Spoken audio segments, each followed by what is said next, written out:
오늘 은혜의 축복이라는 제목으로 본문의 말씀을 함께 묵상해 보고자 합니다. 고든 맥도날드 여러 가지 책을 통해서 우리 한국교회에 소개된 목사님입니다. 그가 이런 말을 했습니다. 세상이 못하는 일이 하나 있다. 세상은 은혜를 베풀 수 없다. 어쩌면 그의 말과는 달리 이 세상에 은혜가 아예 없는 것은 아닐 수 있습니다. 그러나 분명한 것은 세상 사람들에게 은혜의 목마름이 있다는 것이죠. 분명 세상은 은혜를 목말라 하고 있고 또 그 은혜를 구하고 있다는 것입니다. 오늘 우리가 살펴보고 있는 데살로니가 후서 오늘 말씀을 이제 마무리 부분에 와 있는데요. 이 은혜라는 단어가 오늘 본문에서 가장 중요한 키워드입니다. 우리가 데살로니가 후서를 살펴보면서 참 신기하게도 1장 2절에 보면은 은혜라는 단어로 시작을 하고 있거든요. 은혜와 평강이 너에게 있을지어다 이렇게 말씀을 하고 있습니다. 그런데 이 편지의 마무리 부분인 3장 18절에도 은혜로 끝나고 있다는 거죠. 마치 이 성경이 은혜로 시작하고 은혜로 끝나는, 그래서 은혜로 둘러싸여 있는 것과 같습니다. 우리의 삶이 사실 이와 같지 않습니까? 우리는 은혜 속에서 살고 있는 거죠.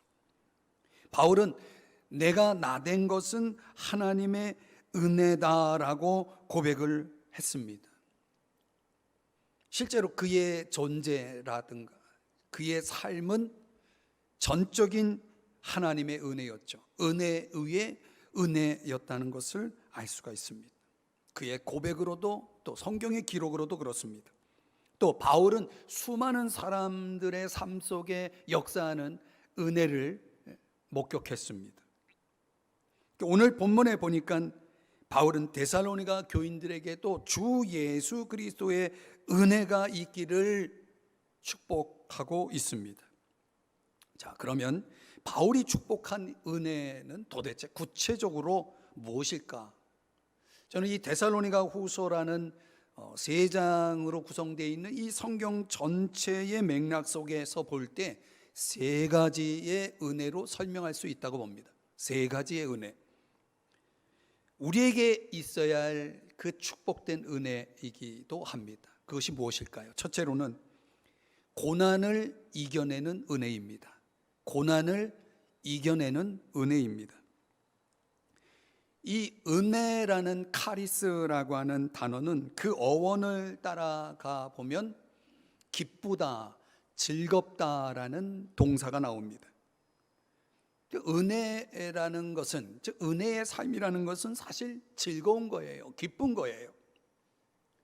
그러나 우리가 그럼에도 불구하고 우리의 삶을 보면은 전혀 기쁘지 않고 즐겁지 않을 때가 있다는 거죠.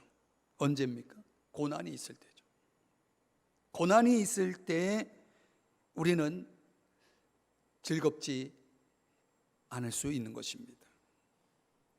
실제로 은혜 속에서 사는 우리에게도 고난은 면제되지 않습니다. 오히려 은혜는 우리로 하여금 고난을 극복할 능력을 제공해 줍니다. 그리고 은혜는 언제나 우리에게 충분합니다.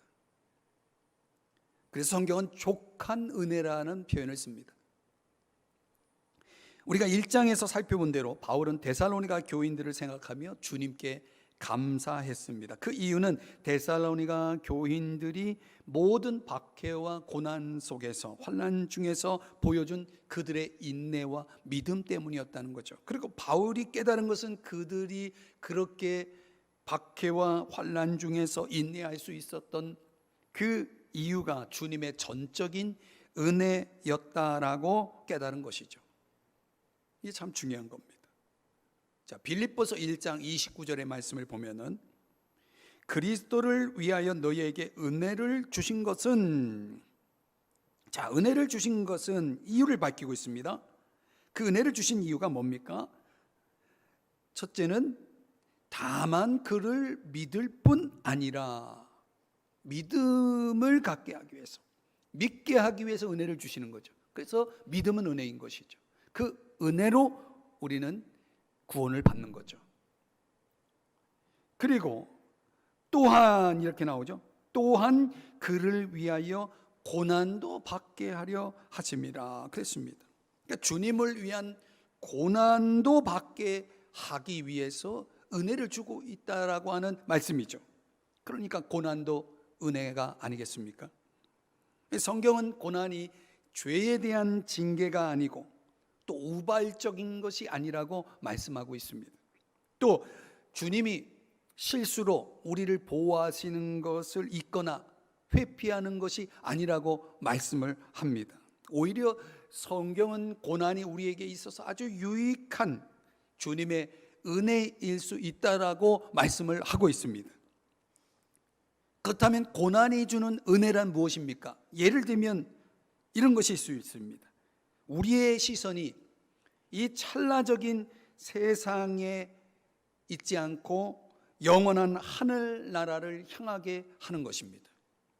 또 고난이 주는 은혜는 명목상의 신앙인들의 잠을 깨웁니다. 신앙생활을 그냥 그럭저럭 이름뿐인 신자의 모습으로 하다가 고난이 닥치면 그들의 신앙이 깨어납니다. 어떤 사람에게는 그들이 가지고 있는 믿음과 인격이 성숙하게 단련이 되고 성장합니다. 어떤 사람에게는 고난 중에 있는 다른 사람들에게 본을 보일 수 있는 기회를 제공해 줍니다. 또 무엇보다도 고난이 주는 유익, 은혜는 하나님의 뜻이 이루어진다는 거죠. 그 고난 속에서 이루어지는 하나님의 뜻이 있다는 것입니다. 그렇기 때문에 만일 우리가 고난을 겪는다면 그것을 이상히 여길 필요가 없다는 말씀이죠. 성경에도 그렇게 말씀합니다. 베드로전서 4장 12절의 말씀해 보니까 사랑하는 자들아 너희를 연단하려고 오는 불시험을 어떻게 하라고요? 이상한 일 당하는 것 같이 이상히 여기지 말고, 여기 이상히 여기다라는 말은 당혹스러워하다, 놀라다 이런 뜻입니다. 여러분, 우리가 뜻밖의 일로 놀라지 않는 방법이 뭡니까? 미리 예상하는 거죠. 우리가 예상한 것에 대해서는 크게 놀라지 않죠. 크게 당황하지 않죠. 성경은 우리의 믿음을 단련하는 다양한 시험들이 있을 것을 미리 말씀해 주고 있다는 거죠. 우리가 그걸 예상할 수 있어야 되는 거죠. 로마서 8장 17절에도 이런 말씀이 나옵니다. 자녀이면 또한 상속자 곧 하나님의 상속자요 그리스도와 함께한 상속자니.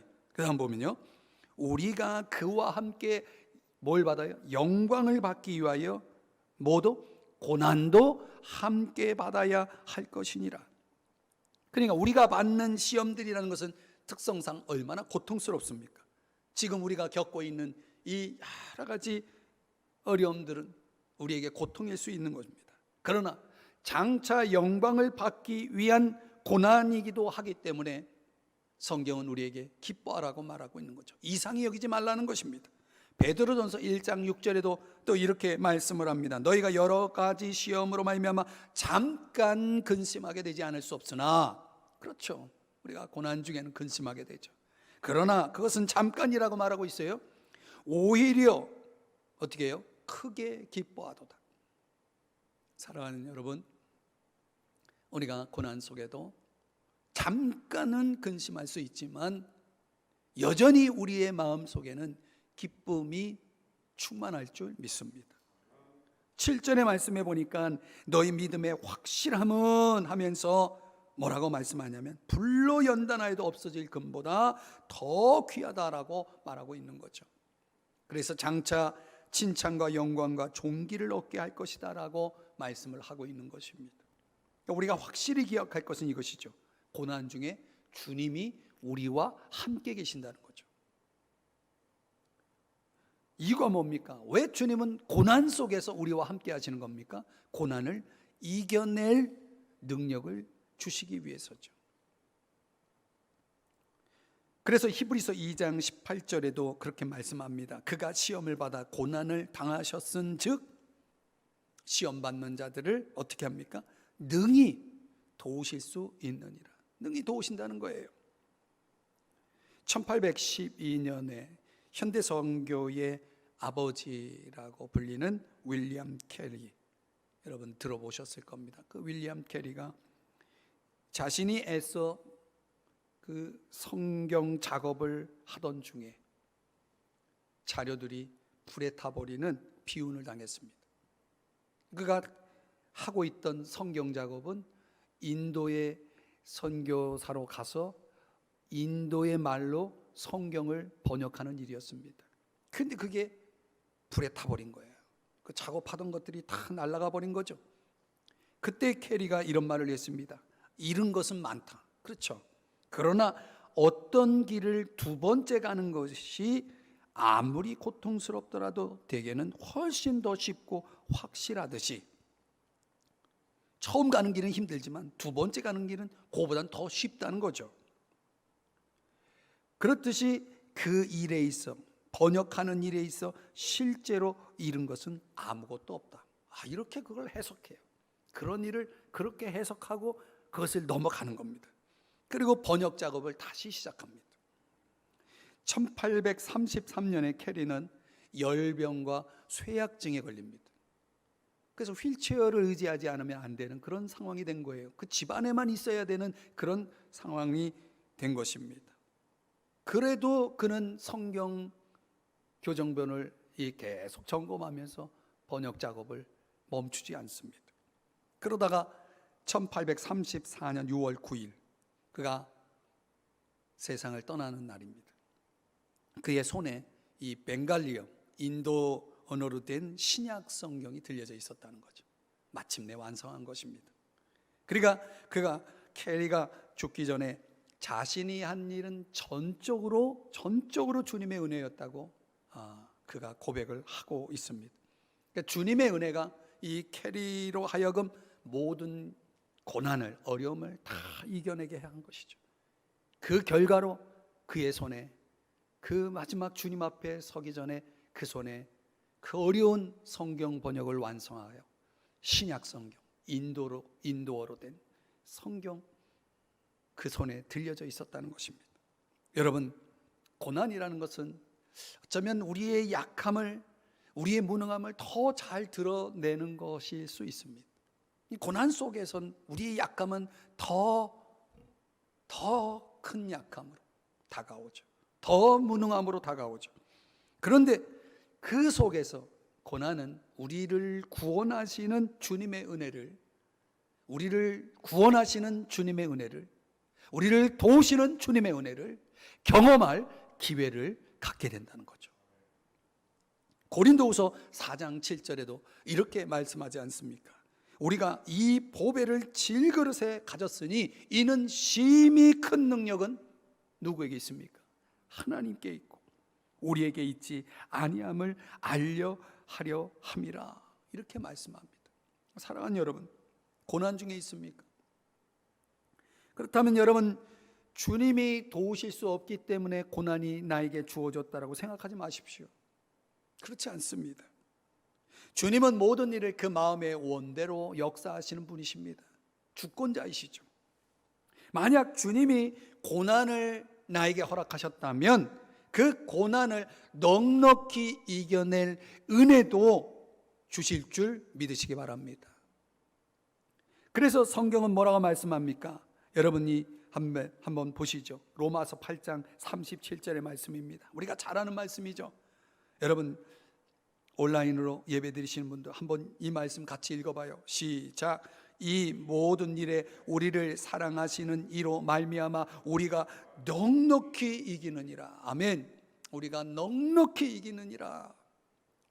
이게 가능한 것은 고난 속에서 여러 가지 일, 모든 일이라고 말씀하잖아요. 그 모든 일 속에서 주님이 우리와 함께 하시기 때문에, 주님이 우리에게 힘 주시기 때문에, 능력 주시기 때문에 우리는 넉넉히 이기는 줄 믿으시기를 바랍니다. 이게 은혜인 거예요. 이게 축복인 거예요. 두 번째, 우리에게 있어야 할 축복된 은혜는 무엇입니까?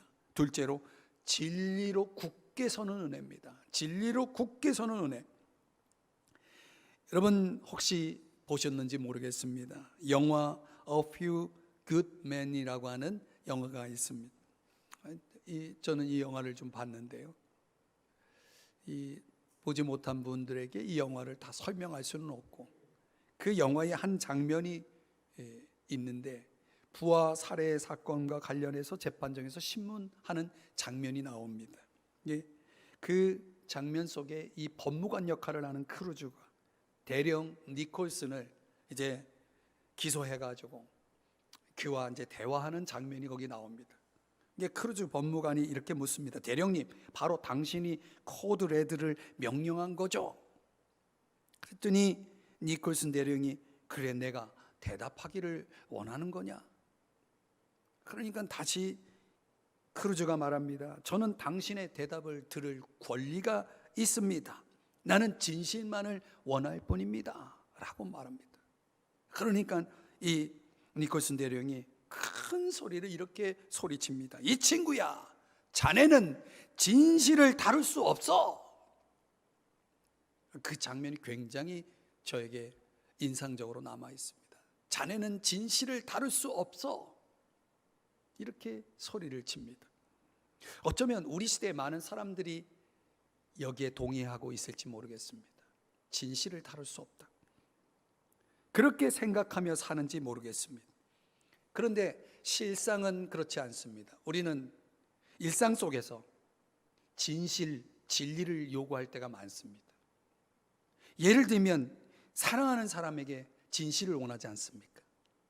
진리를 원하지 않습니까? 진료와 처방을 내리는 의사에게 진실을 원하지 않습니까? 또 유무죄를 선고하는 재판장에게 진실을 원하지 않겠습니까? 그 외에 얼마나 많은지 모릅니다. 우리의 일상 속에는 진리를 요구할 뿐만 아니라 진리를 추구하려고 하는 그런 사람들이 분명히 있다는 것이죠. 그럼에도 불구하고 정작 도덕이나 종교와 관련해서는 사람들은 진실 내지는 진리에 대해서 별로 관심을 두지 않는 경향이 있다는 거죠. 자, 진리를 논하자라고 해서 종교의 이야기를 꺼내면 사람들은 벌써 표정이 달라지면서 거기에 눈을 감아버립니다. 귀를 닫아버립니다. 견해의 차이라고 주장합니다. 그건 상대적이라고 말합니다. 자네의 진리가 나의 진리가 다르다라고 말합니다. 그럴까요? 과연 그럴까요? 여러분, 2000년 전에 로마 총독 빌라도가 예수님에게 이렇게 묻지 않습니까? 진리가 무엇이냐? 사람들은 궁금해합니다. 알고 싶어합니다. 그러나 거기에 대한 정확한 답을 듣고자 귀를 기울이지는 않습니다. 그래서 빌라도 역시 정작 예수님의 대답을 들으려 하지 않았어요. 이와 같이 오늘날 많은 사람들은 진리에 대한 관심도 거의 없다시피 하지만, 또 관심이 있다 해도 예수님이 성경을 통해 우리에게 진정한 진리에 대해서 말씀해 주시는 그 참된 답변에 대해서는 귀를 기울이지 않는다는 것입니다. 바울 당시에도 그랬어요. 17절의 말씀에 보면은, 오늘 성경 17절입니다. 나 바울은 친필로 문안하노니 이는 편지마다 표시로서 이렇게 쓰노라. 왜 바울이 이런 말을 하고 있냐면, 이 구절은 바울이 편지를 쓸 때마다 적어도 성경 속에 66권 성경 속에 바울이 쓴 편지가 13권이 있죠. 근데 그의 편지를 그가 직접 쓴 것이 아니라 더디오와 같은, 로마서 16장 22절에 언급되는 사람입니다. 더디오와 같은 비서를 통해서 그 대피를 하는 거죠. 바울이 말하면 옆에서 그 비서가 그걸 받아 쓰는 겁니다. 그런 식으로 편지가 기록이 되고 쓰여지고, 편지 마무리 부분에 가서 바울이 직접 자기 서명과 은혜의 표식을 덧붙이는 것입니다. 그래서 오늘 우리가 읽은 이 본문 17절, 18절은 실제로 바울이 직접 그 손으로 쓴 내용이 되겠습니다. 그 바로 위까지는 대피를 한 거죠. 왜 바울은 굳이 대필이면 다 대피를 하지 왜 끝부분에 자기의 서명이 들어가고 은혜의 표식을 덧붙이는가? 그 이유는 성경 당시에 거짓 교사들이 위조된 편지를 회람시키는 일들을 했다는 거예요. 잘못된 진리를 왜곡하는 잘못된 가르침을 담은 그 위조된 편지, 마치 바울의 편지이냐 그걸 위조해가지고 사용하는 그런 거짓 교사들이 많았다는 것입니다. 그거 구별하는 거죠. 그래서 그런 의미에서 보면 이 17절은 진리의 문제를 다루고 있고 진실의 문제를 다루고 있는 거죠. 이 편지는 내가 직접 쓴 편지다, 내 편지다라고 하는 걸 강조하고 있는 것이에요. 진실을 밝히고 있는 것입니다. 여러분, 우리가 이미 앞서 살펴봤지만 데살로니가에는 진리의 사랑을 받지 아니하는 사람들이 있었어요. 2장 10절에 그렇게 말씀하죠. 또 그들은 미혹의 역사를 받아서 거짓 것을 믿고 거짓을 믿고 이제 심판을 받아야 할 운명에 처해 있는 사람들이었습니다. 반면에 2장 13절 말씀에 가보면 진리를 믿는 사람들이 있었어요. 진리를 거부하고 진리의 사랑을 받지 않는 사람도 있지만 진리를 믿는 사람, 그래서 구원받음을 바울이 그런 사람들을 생각하며 감사하는 내용이 2장 13절에 나오지 않습니까? 이처럼 진리에 굳게 서는 것이 뭡니까? 바울의 마음에 감사가 있었던 것처럼 그건 전적인 은혜가 아닐 수 없는 겁니다. 그러니까 우리가 진리로 선다라고 하는 것은, 진리로 굳게 선다는 것은 이건 얼마나 큰 은혜인지 모릅니다. 여러분들이 신앙생활하면서 여러분에게 주어진 진리가 여러분의 노력의 결과가 아님을 알아야 됩니다. 진리로 굳게 선다는 것은 구체적으로 무슨 의미냐? 세 가지로 설명할 수 있는데, 첫째는 진리의 말씀에 귀를 기울이는 것이에요. 여러분, 귀를 기울인다는 것이 단지 우리의 그런 청각적인 기능을 사용한다라고 생각하면 안 됩니다. 내 마음에 주님의 말씀이 와 부딪히는 겁니다. 내 마음속에 하나님의 음성이 들려오는 것입니다.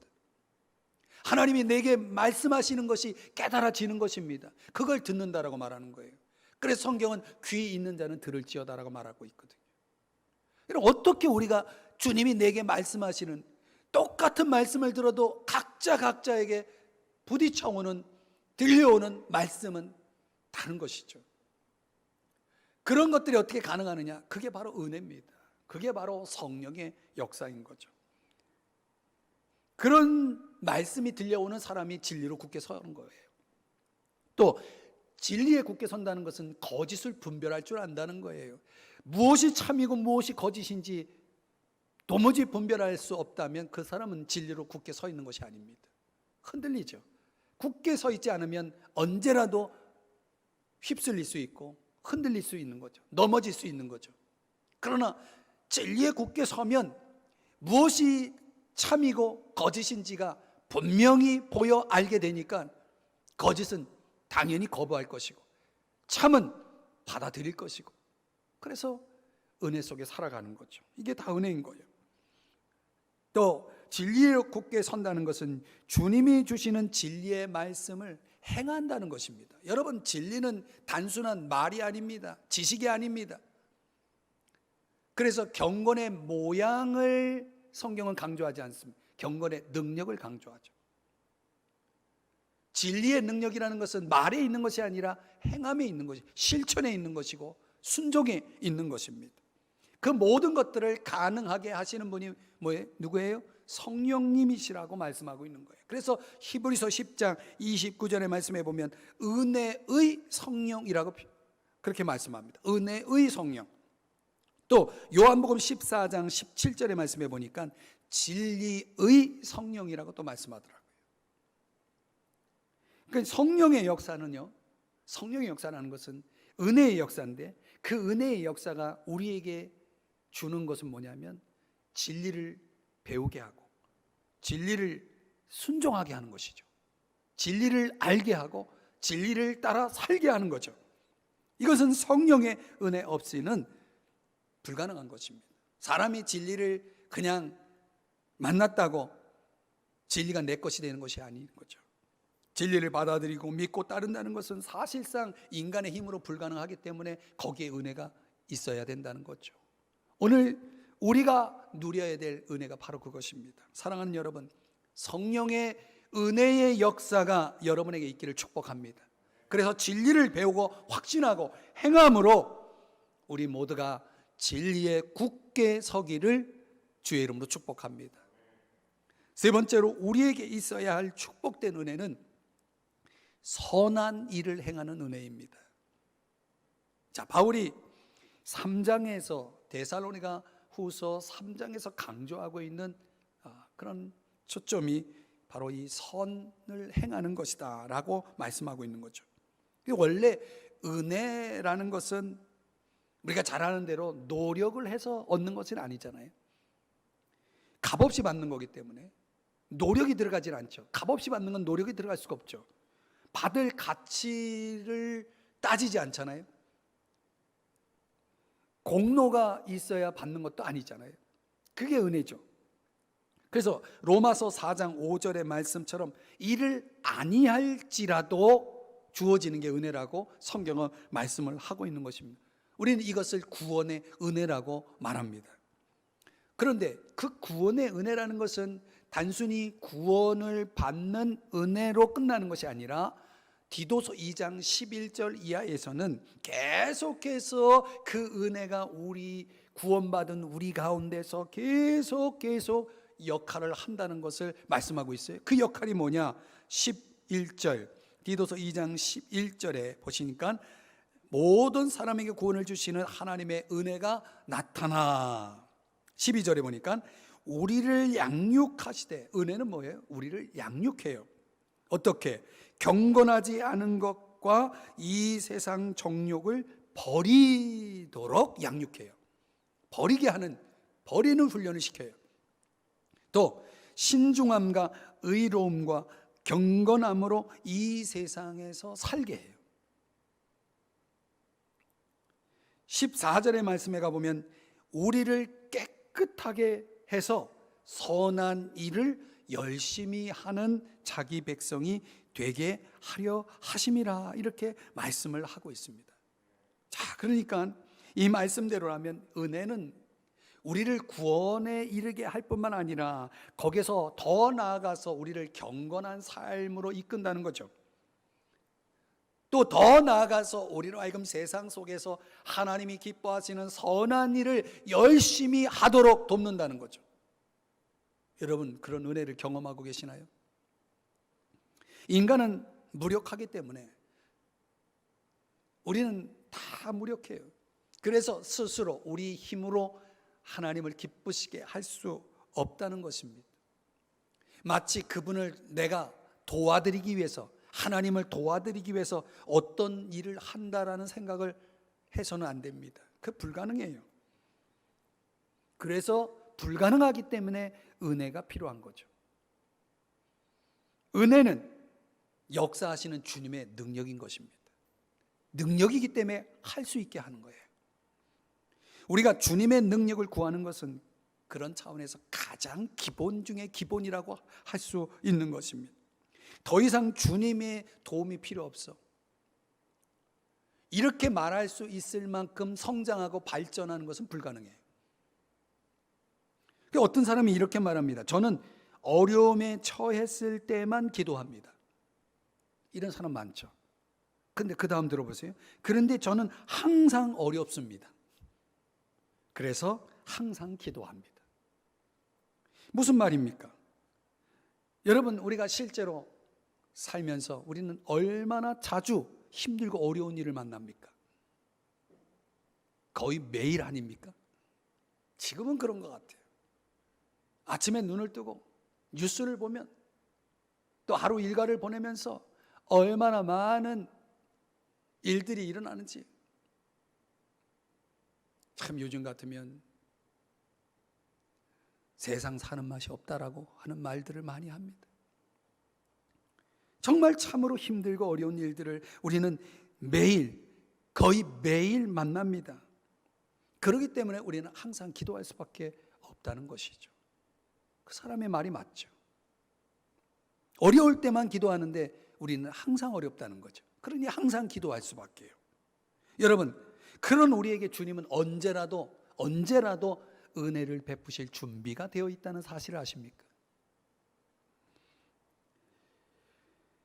3장 13절 말씀에 가보면요, 데살로니가 교인들 안에 어떤 사람이 있었냐면 선을 행하다가 낙심하지 말라, 이렇게 바울이 말하고 있어요. 그는 선을 행하다가 낙심하는 사람들이 있었다는 거예요. 틀림없이 이런 사람이 있죠. 선을 지속한다는 것이요, 얼마나 힘든 일인지 몰라요. 그걸 방해하는 여러 가지 상황도 있고 또 변화도 있는 것입니다. 그래서 바울은 그들을 향해서 주 예수 그리스도의 은혜가 너희 무리에게 있을지어다 라고. 너희 무리는 그 속에는 어떤 사람이 있습니까? 선을 행하다가 낙심하는 사람도 포함이 되어 있는 것입니다. 우리가 선을 행한다고 할 때 잊지 말아야 할 것이 있습니다. 이것은 낙심하지 말아야 한다라는 말씀의 교훈과 연결되는 이야기도 됩니다. 다윗의 이야기를 통해 설명드리고자 합니다. 여러분, 다윗이 순풍의 돛을 단 듯 정말 만사가 제대로 풀릴 때가 있었습니다. 우리가 잘 아는 대로 골리앗을 이겼죠. 이제 그렇게 다윗을 괴롭히고 죽이려고 했던 사울도 죽었습니다. 정적이 없어졌어요. 백성들은 다윗 왕을 향해서 최고의 박수와 환호를 보내고 있었습니다. 나라는 평정을 찾았습니다. 여러분, 이런 상황에서 다윗이 무엇을 생각했는지 아십니까? 봐라, 내가 이렇게 대단한 사람이야 하고 우쭐했을까요? 아니에요. 다윗은요, 하나님을 위해서 집을 지어드리고 싶은 생각을 했어요.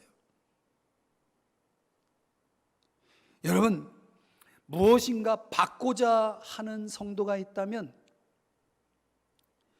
무언가 하나님께 드리고자 하는 성도도 있는 거예요.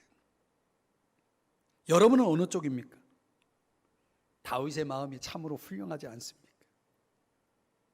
뭔가 주님을 위해서 드리고 싶어하는, 뭔가 하고 싶어하는 이런 마음 참 귀한 거 아니겠습니까?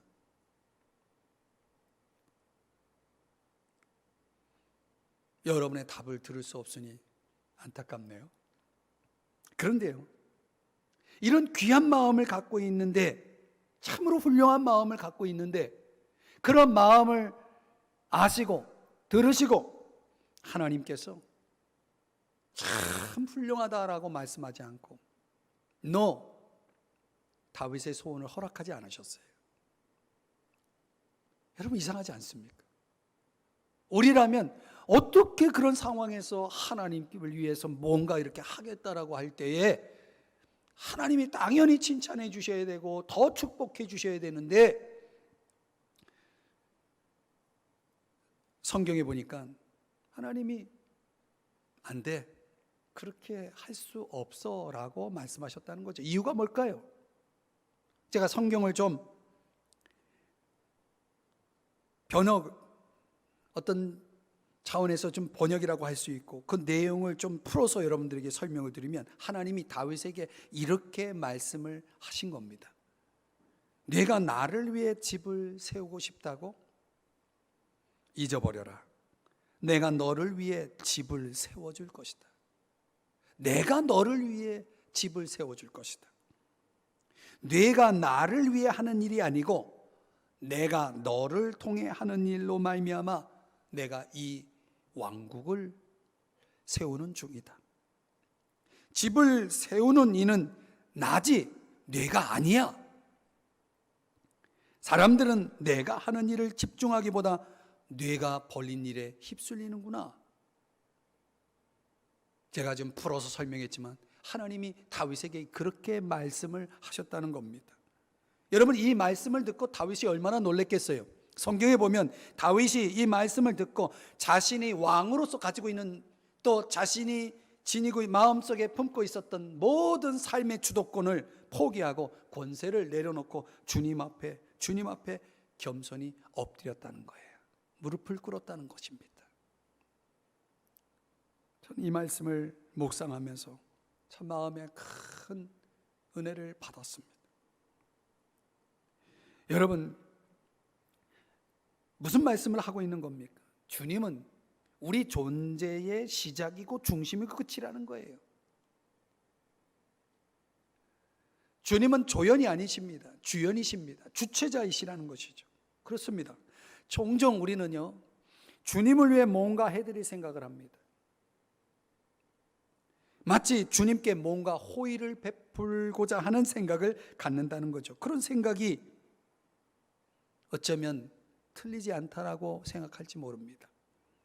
그런데 가만히 생각해 보면, 깊이 생각해 보면, 우리가 뭔가 하나님께 호의를 베풀고자 하는 생각이라는 것이 얼마나 잘못된 생각이지 아십니까? 그건 모든 것이 주님의 은혜라고 하는 것을 망각한 데서 오는 착각이에요. 우리가 어떻게 주님에게 호의를 베풀 수 있습니까? 우리가 어떻게 주님에게 뭔가를 해드릴 수 있습니까? 사실은 주님이 모든 걸 다 해주셨는데, 우리가 범할 수 있는 실수가 이것입니다. 선한 일을 하고 있을 때라도 우리는 스스로 우쭐하지 말아야 하는 것입니다. 사람들의 박수와 칭찬에 고무되어서 주님을 의지하는 마음을 잊어버리기가 쉽습니다. 더욱 항상 은혜가 필요한 존재라는 사실을 망각할 수 있다는 것입니다. 이게 위험한 것입니다. 이게 무서운 것입니다. 우리 스스로가 하나님의 은혜에 힘입어서 살아가고 있음에도 불구하고 그 은혜는 지워버리고 마치 내가 잘나서, 내가 대단해서 이제는 내가 하나님을 위해 뭔가 해보겠다라고 하는 그런 착각 속에서 사는 경우가 우리에게도 있을 수 있는 것입니다. 다윗이 그걸 깨달은 거죠. 다윗이 그걸 깨달은 거죠. 여러분, 우리에게 있어서 독립은 죄입니다. 독립은, 하나님으로부터의 독립이라는 것은 사실 모든 실패의 원인인 것입니다. 유다서 1장 4절의 말씀, 유다서는 한 장으로 구성되어 있는데요, 4절의 말씀에 보면 이렇게 말씀을 하죠. 경건하지 아니하여 우리 하나님의 은혜를 도리어 방탕한 것으로 바꾸고 홀로 하나이신 주제, 곧 우리 주 예수 그리스도를 부인하는 자니라, 이런 말씀을 합니다. 이 말씀에 따르면 방탕이라는 단어는 아주 도덕적으로 무질서한 상태를 얘기합니다. 말하자면 자기가 원하는 대로 사는 것을 얘기합니다. 그런 사람에게는 예수님이 주제일 수가 없는 거죠. 주제라는 건 마스터라는 뜻입니다. 무슨 뜻입니까? 절대적인 소유권자죠. 최고의 권력을 가지신 주인을 가리킬 때 주제라는 단어를 쓰죠. 예수님이 주제라면, 예수님이 주인이라면 어떻게 우리가 원하는 대로 살 수 있습니까? 그럴 수 없는 것입니다. 그러니까 하나님의 은혜를 그렇게 바꿔버리는 사람들이 있다는 거죠. 이것은 믿는 자의 타락을 얘기하는 겁니다. 믿지 않는 사람들은 당연한 거고, 믿는 사람들이, 하나님의 은혜를 받은 믿는 사람들이 이렇게 돌아설 수도 있다는 것입니다. 자기 뜻대로, 자기 원대로, 자기 하고 싶은 대로 살아갈 수가 있다라고 하는 것입니다. 그건 삶 속에서 나의 주제이신, 주인이신 예수 그리스도를 부인하는 것이고 거부하는 행위가 되는 것입니다. 잊지 마십시오. 우리가 일상 속에서 하나님을 기쁘시게 하는 삶을 살기 원한다면 반드시 도우시는 은혜가 필요합니다. 이걸 망각하면 우리의 형편이 더 나빠질 수가 있습니다. 결코 나태해서도 안 되고 체념해서도 안 되는 것입니다. 선을 행할 수 있는 삶의 전략이라고 하는 것은 은혜의 보좌 앞에 끊임없이 나아가는 것입니다. 끊임없이 나아가는 겁니다. 은혜의 보좌 앞에 끊임없이 나아갈 때에 그 보좌 앞에서 우리는 주님의 계획을, 주님의 방법을 알 수 있고 주님의 뜻을 알게 되므로 비로소 진정한 선한 역사가 나타날 수 있다는 것이죠. 그것은 오직 은혜인 것입니다. 그것이야말로 선을 행하는 삶의 최고의 전략이라고 말할 수 있습니다. 사랑하는 성도 여러분, 결론을 맺습니다. 이 선교에 있어서 우리의 삶이 선교적 삶을 살아감에 있어서 많은 사람들은 이 세상에 주어져 있는 환경을 따지고 형편을 따지고 자기 조건을 따지고 그렇게 살아가죠. 자신 안에 그 은혜의 고가를 깨닫지 못하고 그 현실만 바라보면서 한탄하고 낙심하고 절망하고 있을지 모르겠습니다. 여러분, 주님의 은혜는 언제라도 우리에게 주어진다는 사실을 잊지 마십시오. 주님의 은혜는 충분합니다. 우리 삶에 있어서 조금도 모자람이 없습니다. 족한 은혜가 있는 것입니다. 순교의 신학자 보네포는 이런 말을 했습니다. 싸구려 은혜는 제자도가 없는 은혜이다. 우리 믿는 자들이 받은 은혜는 싸구려 은혜가 아닙니다. 근데 그 은혜를 싸구려 은혜로 만들어서 살아가는 사람들은 뭐가 없습니까? 제자도가 없는 것이죠. 주님을 따르는 제자로서의 삶이 없는 것입니다. 주님의 은혜가 우리에게 있기 위해서 모든 값을 치르시지 않았습니까? 마찬가지로 우리도 받은 은혜를 이 세상 가운데서 나누기 위해서 우리에게도 치러야 할 값이 있다는 것이죠.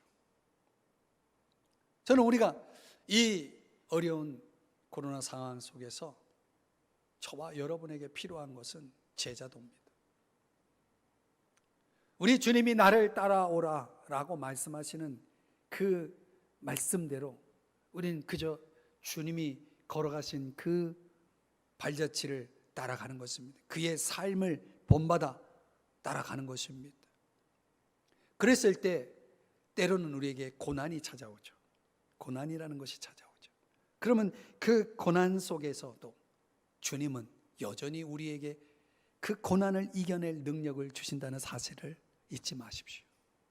또 우리의 삶 속에 무엇보다도 진리가 필요하고 진실이 필요하듯이 그 진리 앞에 우리가 섰을 때 그 진리를 알게 하고 깨닫게 하고 진리를 붙잡게 하고 진리를 순종하게 하는 그런 진리 위에 서게 하시는 성령의 은혜의 역사가 지금도 끊임없이 저와 여러분 가운데 있다는 사실을 잊지 마십시오.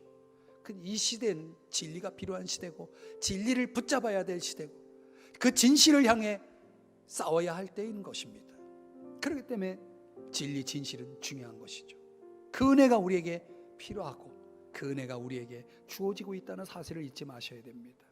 또 여러분, 우리가 주님을 기쁘시게 하는 선을 행하고자 할 때에도 그것은 그 힘은, 그 능력은 주님으로부터 오는 것입니다. 그래서 우리는 은혜의 보좌 앞에 나가서 다시 한번 힘을 얻어야 되는 것이죠. 주님을 위해 살게 하여 주시옵소서. 주님을 위해, 주님을 기쁘시게 하기 위해서 오늘도 물러서지 않고 담대하게 살아갈 수 있게 도와주십시오. 우리가 주님이 주시는 그 은혜에 힘입어서 살아간다면 오늘 주님이 여러분과 함께 하실 줄 믿습니다. 주님이 도와주실 줄 믿습니다. 우리는 승리할 것입니다. 우리에겐 열매가 있을 것입니다. 오늘 이 모든 은혜가 저와 여러분에게 가득하기를 주의 이름으로 축복합니다. 축복합니다.